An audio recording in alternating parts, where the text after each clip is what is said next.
샬롬 반갑습니다. 성도 여러분, 6월 19일 주의 날 예배에 참석하신 여러분들을 주님의 이름으로 축복하고 환영합니다. 오늘 우리에게 주시는 하나님의 말씀은 갈라디아서 5장 16절에서 26절까지의 말씀입니다. 갈라디아서 5장 16절에서 26절까지의 말씀 우리 같이 한 목소리로 합독하도록 하겠습니다. 시작. 내가 이르노니 너희는 성령을 따라 행하라. 그리하면 육체의 욕심을 이루지 아니하리라.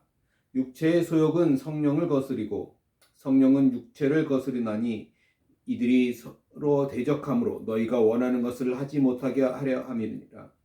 너희가 만일 성령의 인도하시는 바가 되면 율법 아래에 있지 아니하리라. 육체의 일은 분명하니 곧 음행과 더러운 것과 호색과 우상 숭배와 주술과 원수 맺는 것과 분쟁과 시기와 분냄과 당짓는 것과 분열함과 이단과 투기와 술취함과 방탕함과 또 그와 같은 것들이라. 전에 너희에게 경계한 것 같이 경계하노니 이런 일을 하는 자들은 하나님의 나라를 유업으로 받지 못할 것이요 오직 성령의 열매는 사랑과 희락과 화평과 오래 참음과 자비와 양성과 충성과 온유와 절제니 이 같은 것을 금지할 법이 없느니라. 그리스도 예수의 사람들은 육체와 함께 그 정욕과 탐심을 십자가에 못 박았느니라. 만일 우리가 성령으로 살면 또한 성령으로 행할지니 헛된 영광을 구하여 서로 노엽게 하거나 서로 투기하지 말지니라. 아멘. 오늘 저는 이 말씀을 가지고 하나님 말씀 위에 세워진 충성이라는 제목으로 함께 은혜를 나누고자 합니다. 자, 오늘은 성령의 열매 중 하나인 이 충성, 믿음에 대해서 함께 은혜를 나누고자 합니다. 먼저 오늘 본문 22절, 23절 말씀을 다시 볼까요? 이렇게 말합니다. 오직 성령의 열매는 사랑과 희락과 화평과 오래 참음과 자비와 양선과 충성과 온유와 절제니 이 같은 것을 금지할 법이 없느니라. 오늘 이 방금 읽었던 이 말씀에 충성이라고 번역된 단어는 영어 성경으로 보면 faithfulness입니다. 믿음, 신실함이라는 단어입니다. 즉 충성은 믿음, 즉 신실함이 충만해서 믿을 만한 상태를 가리키는 거예요. 자, 그래서 여기 지금 충성, 믿음이란 우리가 하나님을 향해서 가지고 있어야 할 자세이기도 하지만 또한 성령님께서 우리 안에서 나타내시는 열매이기도 하다라는 것입니다. 우리가 믿음을 가지고 주님과 동행할 때 주님은 믿음이라는 선물을 우리에게 주십니다. 만약 오늘 우리에게 겨자씨 하나일 만한 믿음이 있다면 주님께서는 그 믿음을 사용하셔서 우리에게 더욱더 큰 믿음, 열매 맺게 하실 것입니다. 우리는 성경의 곳곳에서 이렇게 믿음의 중요성을 발견할 수 있습니다. 그리고 믿음에는 반드시 대상자가 있다라는 사실을 우리에게 이야기해 주고 있어요. 그래서 오늘 성령의 열매 중 하나인 이 충성, 믿음이라고 하는 것을 한번 찾아보려고 합니다. 히브리서 11장 6절에 보면 이렇게 기록되어 있습니다. 믿음이 없이는 하나님을 기쁘시게 하지 못하나니 하나님께서 나아가는 자는 반드시 그가 계신 것과 또한 그가 자기를 찾는 자들에게 상 주시는 이심을 믿어야 할지니라. 자, 하나님께서는 우리가 알다시피 전지전능하시며 스스로 모든 것을 가진 분이십니다. 그래서 사람이 무슨 일을 할지라도 하나님께 손해나 하나님께 유익을 끼칠 수 없습니다. 우리 사람에게는 하나님의 마음을 기쁘시게 하거나 슬프시게 할 아무런 능력이 없어요. 그런데 하나님께서 사람들에게 한 가지 방법을 열어주셨는데 그것이 바로 믿음이라는 것입니다. 만약 사람이 하나님을 향해서 믿음을 가지게 되면 하나님께서는 그것을 기뻐하신다라는 것입니다. 하나님께서는 오늘 우리에게 그가 계시는 것과 자신을 부지런히 찾는 자들에게 상 주시는 분이심을 믿으라고 말씀합니다. 그렇게 지금 하나님을 열망하고 사모하는 마음으로 부지런히 하나님을 찾으시기 바랍니다. 그러면 하나님께서 반드시 우리에게 보상해 주실 것입니다. 우리가 믿음을 가진 상태가 바로 하나님을 기쁘시게 하는 상태라면, 그러면 우리가 믿음을 가지지 않은 상태는 무엇일까요? 우리는 그것을 그냥 단지 안타까운 상태라고 말할 수 있을지도 모르겠지만, 그러나 히브리서 3장 11절에서는 이렇게 말씀합니다. 볼까요? 형제들아, 너희는 삼가 혹 너희 중에 누가 믿지 아니하는 악한 마음을 품고 살아계신 하나님께서 떨어질까 조심할 것이요. 자, 우리로 하여금 하나님으로부터 떨어지게 하는 마음, 믿지 아니하는 마음이 바로 악한 마음이다라고 이야기하고 있어요. 그렇죠? 그래서 우리가 믿음을 가지고 있지 않은 상태를 지금 이 히브리서 3장에서 이 말씀에서는 악한 마음이다라고 이야기하고 있는 거죠. 또 심지어 로마서 14장 23절에 보면 이렇게 말씀합니다. 의심하고 먹는 자는 정죄되었나니 이는 믿음을 따라 하지 아니하였기 때문이라. 믿음을 따라 하지 아니하는 것은 다 죄이니라. 음식 자체가 더럽지는 않지만 우리가 사랑이 없이 지식만 가지고 어떤 음식을 먹음으로 인해서 믿음이 연약한 형제를 근심케 하는 것은 좋지 않다라는 거예요. 우리는 상대방에게 꺼리낌을 줌으로써 그를 범죄케 해서는 안 된다라는 것입니다. 자, 그래서 사도 바울은 고린도전서 8장 13절에서 이렇게 얘기합니다. 그러므로 만일 음식이 내 형제를 실족하게 한다면 나는 영원히 고기를 먹지 아니하여 내 형제를 실족하지 않게 하리라. 자, 이 말씀의 배경은 이렇습니다. 그 당시 시장에서 파는 고기들은 다른 우상들에게 제물로 바쳐졌던 고기들이 다시 나와서 시장에서 거래가 됐어요. 그래서 그것들을 먹는 것들이 믿음이 연약한 사람들한테는 그게 걸림돌이 되었다라는 거예요. 그래서 사도 바울은 고린도전서에서 이렇게 말씀하고 있는 겁니다. 성도 여러분, 우리는 신앙의 본질적이지 않은 중요하지 않은 문제들에 대해서 개인적인 확신은 가지고 있어야 합니다. 그래서 꺼리낌으로 행하지 말고 믿음으로 행해야 하는 거예요. 확신이 있어야죠. 믿음으로 행치 않고 꺼리낌으로 먹는 음식은 그 사람의 양심을 더럽게 만든다라고 말합니다.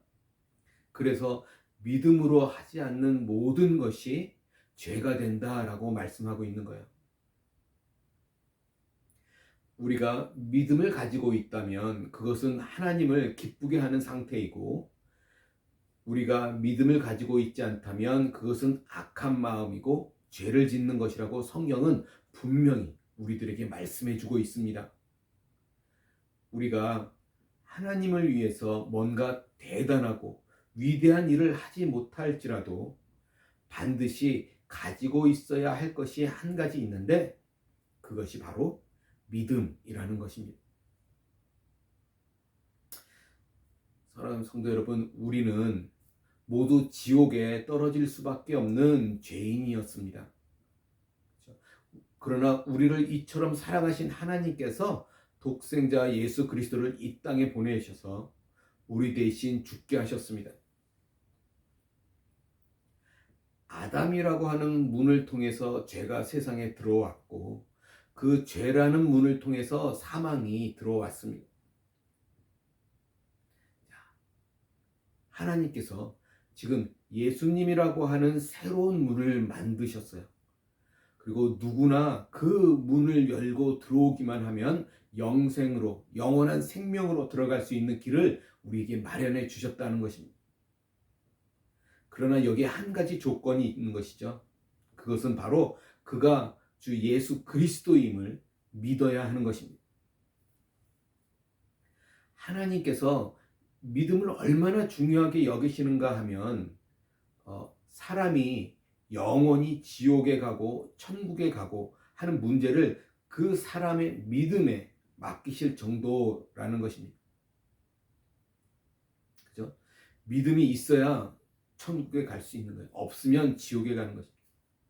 주 예수님께서 이 땅에 오셔서 십자가에서 피 흘려 죽으시고 부활하심으로 모든 죄의 문제를 해결해 놓으셨지만 최종적인 구원의 여부는 사람의 믿음의 여부에 달린 것입니다.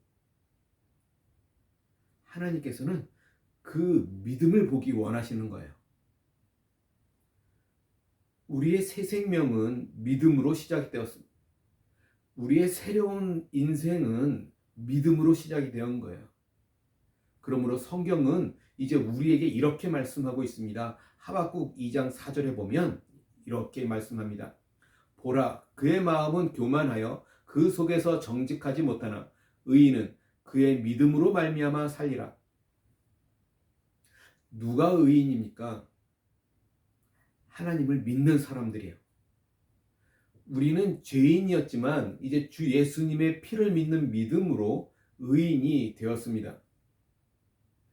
믿음이란 구원받을 때 한 번 필요한 것이 아니라 우리가 살아가는 동안에 예수님을 만나는 그때까지 계속해서 믿음이 필요한 것입니다.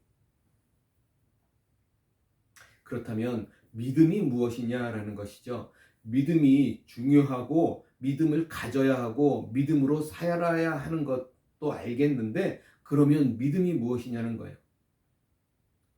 성경에서는 우리가 하나님을 향해서 믿음을 가질 수 있도록 믿음이 무엇인지 여러 가지로 보여주고 있습니다. 첫 번째로 보면 요한복음 1장 12절 말씀을 보면 믿음이 곧 받아들이는 것이라는 사실을 알 수 있어요. 볼까요? 영접하는 자, 곧 그 이름을 믿는 자들에게는 하나님의 자녀가 되는 권세를 주셨으니.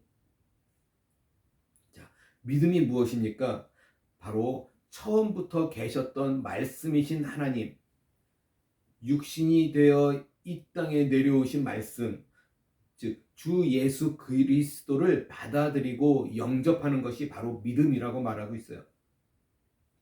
나의 판단과 나의 생각은 내려놓고 하나님의 말씀 그대로 받아들이는 것이 믿음이라는 것입니다. 또 히브리서 11장 8절에 보면 믿음은 순종하는 것이라고 말하고 있어요. 볼까요? 믿음으로 아브라함은 부르심을 받았을 때에 순종하여 장래의 유업으로 받을 땅에 나아갈새 갈 바를 알지 못하고 나아갔으며. 오늘 우리가 하나님을 믿고 하나님의 말씀을 믿는다면 우리는 순종해야 합니다. 이 아브라함이 하나님께 받은 약속은 눈에 보이는 어떤 은사나 물질이 아니었다라는 거예요. 그럼에도 불구하고 자신의 익숙한 환경을 다 포기하고 믿음으로 하나님의 말씀에 순종하였고, 그리고 그 결과로 믿음의 조상이 될 수 있었습니다. 또 우리는 히브리서 11장 24절부터 26절까지 말씀을 통해서 믿음이 거절하고 선택하는 것임을 우리가 알 수 있습니다. 볼까요? 이렇게 이야기합니다.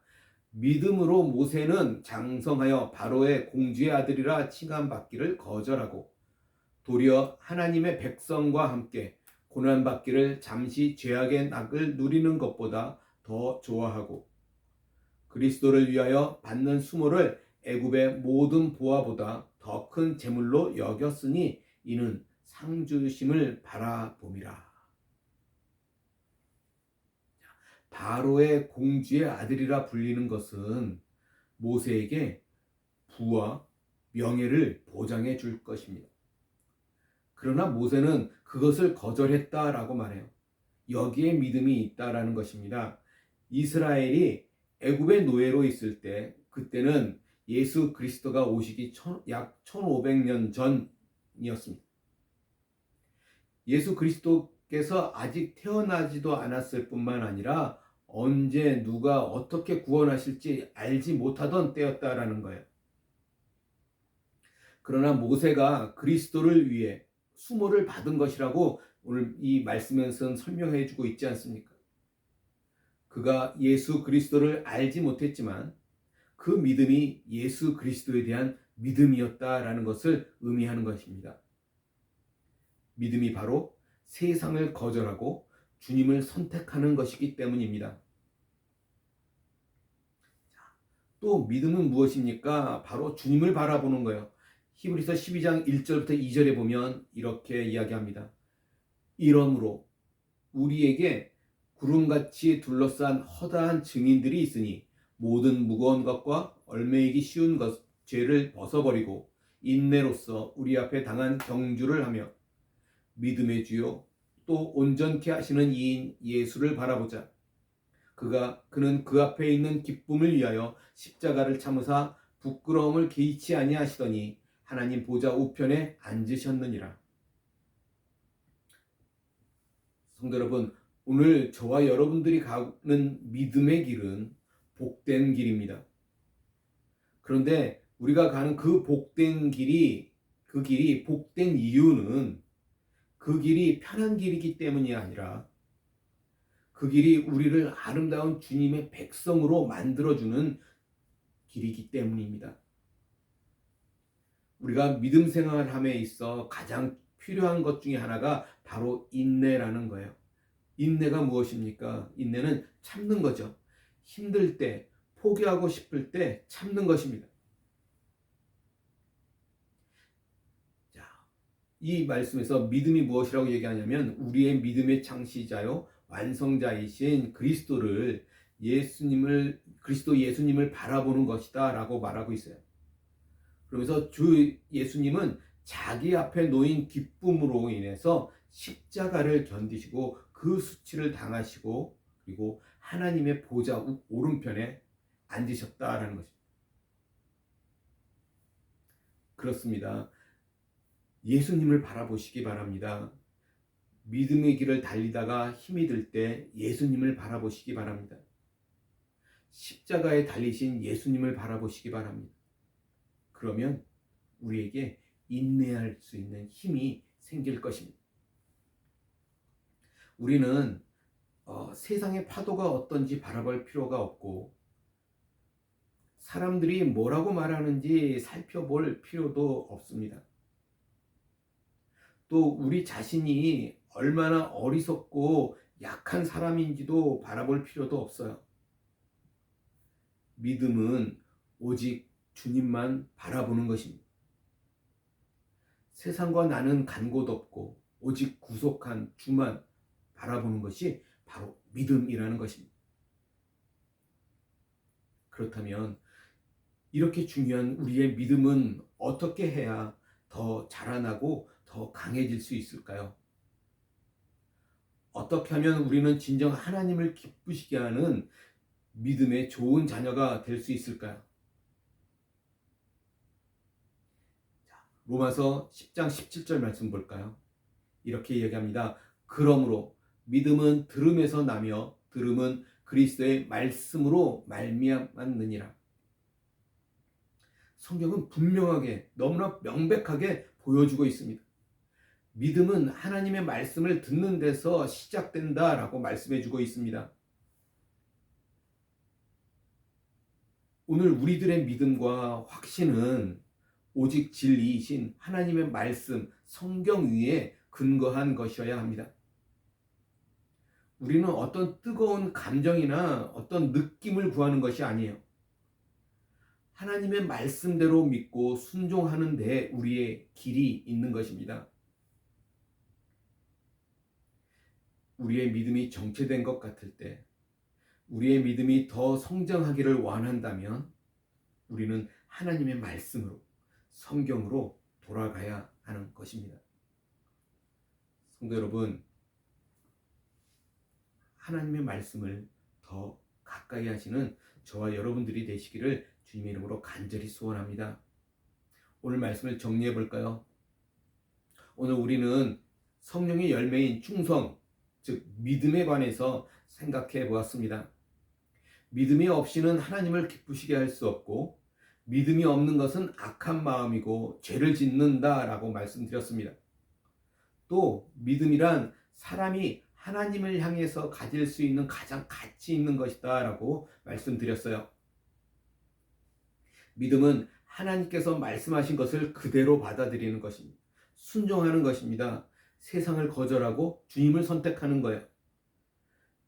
믿음은 상황을 바라보거나 다른 사람들을 바라보거나 나의 어떠함을 바라보지 않고 오직 주님만을 바라보는 것입니다. 그렇게 중요한 믿음이 자라나는 것은 오직 하나님의 말씀을 들음으로 가능하다라고 말씀드렸습니다.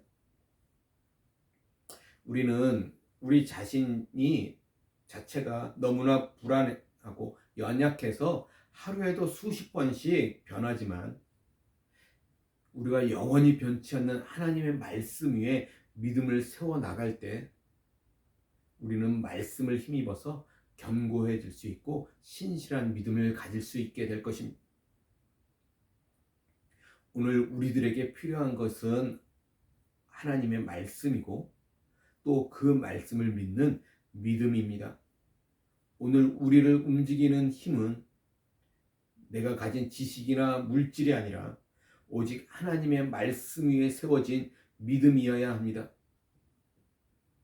간절히 소원하기는 우리의 믿음이 더욱더 굳건해지는 믿음의 반석 위에 굳건히 설 수 있는 그런 믿음들이 되기를 주님의 이름으로 간절히 소원합니다. 주님께서 우리와 늘 함께 하시고 우리를 의로운 오른팔로 붙잡아 주시리라 믿습니다. 기도하겠습니다.